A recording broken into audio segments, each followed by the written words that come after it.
ভারত পাকিস্তান যুদ্ধে কি প্রভাব পড়তে পারে বাংলাদেশে? আজ আমরা আলোচনা করব একটি অতি গুরুত্বপূর্ণ এবং স্পর্শকাতর বিষয় নিয়ে।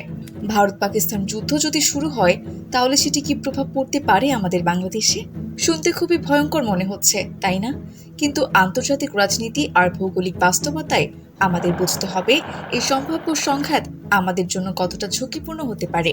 ভারত ও পাকিস্তানের সম্পর্ক বহুদিন ধরেই উত্তেজনাপূর্ণ। কাশ্মীর বিরোধ, সন্ত্রাসবাদ ও সীমান্ত সংঘর্ষ এসব ইস্যুতে 1947, 1965, 1971 ও 1999 সালে দুই দেশের মধ্যে একাধিকবার যুদ্ধ হয়েছে। বর্তমানে উভয় দেশই পরমাণু শক্তিধর, ফলে যে কোনো সামান্য উত্তেজনাও বড় ধরনের সংঘাতে পরিণত হতে পারে। যদি নতুন করে যুদ্ধ বেঁধে যায় তা শুধু ভারত পাকিস্তানের মধ্যে সীমাবদ্ধ থাকবে না, এই যুদ্ধের ঢেউ পৌঁছে যাবে গোটা দক্ষিণ এশিয়ায়। অর্থনীতি, রাজনীতি এবং নিরাপত্তা সবখানে এর প্রভাব পড়বে। প্রতিবেশী দেশ হিসেবে বাংলাদেশকেও প্রস্তুত থাকতে হবে সম্ভাব্য প্রতিক্রিয়ার জন্য। শান্তি ও কূটনৈতিক সমাধানই এখন সবচেয়ে প্রয়োজনীয়। যুদ্ধ শুরু হলে বাংলাদেশের উপর প্রথম যে চাপটি পড়বে তা হবে রাজনৈতিক।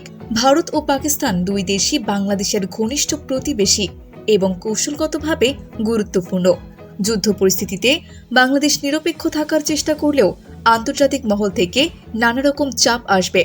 জাতিসংঘ, চীন, যুক্তরাষ্ট্র কিংবা মুসলিম বিশ্বের শক্তিধর দেশগুলো বাংলাদেশকে নিজেদের অবস্থানে টানার চেষ্টা করতে পারে।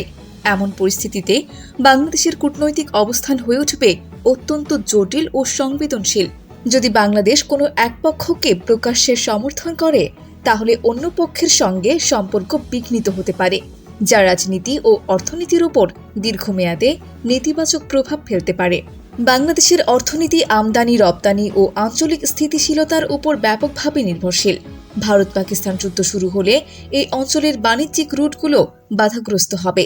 বিশেষ করে ভারতের মাধ্যমে যেসব পণ্য আমদানি বা রপ্তানি হয় তাতে মারাত্মক বিঘ্ন ঘটবে।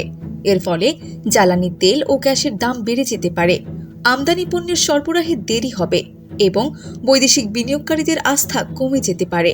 এই পরিস্থিতি দেশের বাজারে মুদ্রাস্ফীতি বাড়িয়ে তুলবে, নিত্য প্রয়োজনীয় পণ্যের দাম বৃদ্ধি পাবে, যা সাধারণ মানুষের জীবনযাত্রাকে আরও কষ্টকর করে তুলবে। অর্থনীতির ওপর এই চাপ দীর্ঘমেয়াদী প্রভাব ফেলতে পারে। যুদ্ধ শুরু হলে সীমান্তবর্তী এলাকাগুলোতে মানবিক বিপর্যয় দেখা দিতে পারে। হাজার হাজার মানুষ নিজেদের জীবন বাঁচাতে পালিয়ে পার্শ্ববর্তী দেশগুলোতে আশ্রয় নেওয়ার চেষ্টা করবে।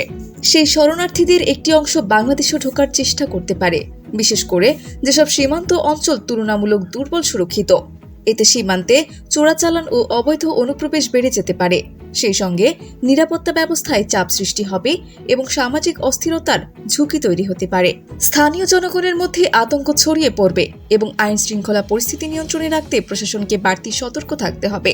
যুদ্ধ চলাকালে সন্ত্রাসী গোষ্ঠীগুলো তাদের কার্যক্রম বাড়াতে পারে। সীমান্ত অঞ্চলে নিরাপত্তা দুর্বল হলে তারা তার সুযোগ হিসেবে গ্রহণ করে বাংলাদেশের অভ্যন্তরে অস্থিরতা সৃষ্টি করতে পারে। এ ধরনের পরিস্থিতিতে অভ্যন্তরীণ নিরাপত্তা হুমকির মুখে পড়বে। একই সঙ্গে যদি ভারত বাংলাদেশ সীমান্তবর্তী এলাকায় সেনা মোতায়েন করে তাহলে উত্তেজনা ছড়িয়ে পড়তে পারে বাংলাদেশের ভিতরেও। জনগণের মধ্যে উদ্বেগ ও ভীতি তৈরি হতে পারে। এসব কারণে বাংলাদেশকে কেবল কূটনৈতিকভাবে নয়, সামরিকভাবেও প্রস্তুত থাকতে হবে।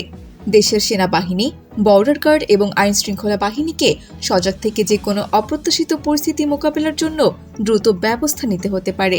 বর্তমান সময়ে তথ্যযুদ্ধ এবং বিভ্রান্তিকর প্রচার একটি বড় সমস্যা হয়ে দাঁড়িয়েছে।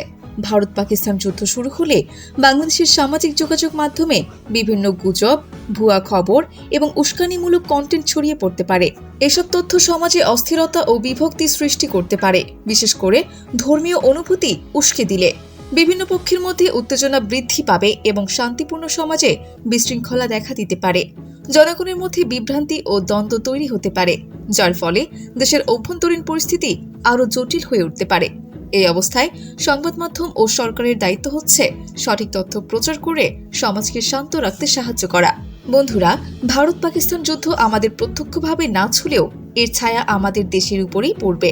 তাই বাংলাদেশের উচিত হবে শক্তিশালী কূটনৈতিক অবস্থান গ্রহণ করা, সীমান্ত নিরাপত্তা নিশ্চিত করা এবং অভ্যন্তরীণ স্থিতিশীলতা রক্ষা করা। সরকার, জনগণ ও গণমাধ্যম সবার উচিত হবে শান্তি ও সংহতির বার্তা ছড়ানো। যাতে এই উপমহাদেশ যুদ্ধের বদলে শান্তির পথে এগিয়ে যায়। এ ছিল আজকের আলোচনার মূল বিষয়, ভারত পাকিস্তান যুদ্ধের সম্ভাব্য প্রভাব বাংলাদেশ। আপনারা কি ভাবছেন এই বিষয়ে কমেন্ট করে জানাতে ভুলবেন না। ভিডিওটি ভালো লাগলে লাইক দিন, শেয়ার করুন এবং অবশ্যই সাবস্ক্রাইব করে পাশে থাকুন।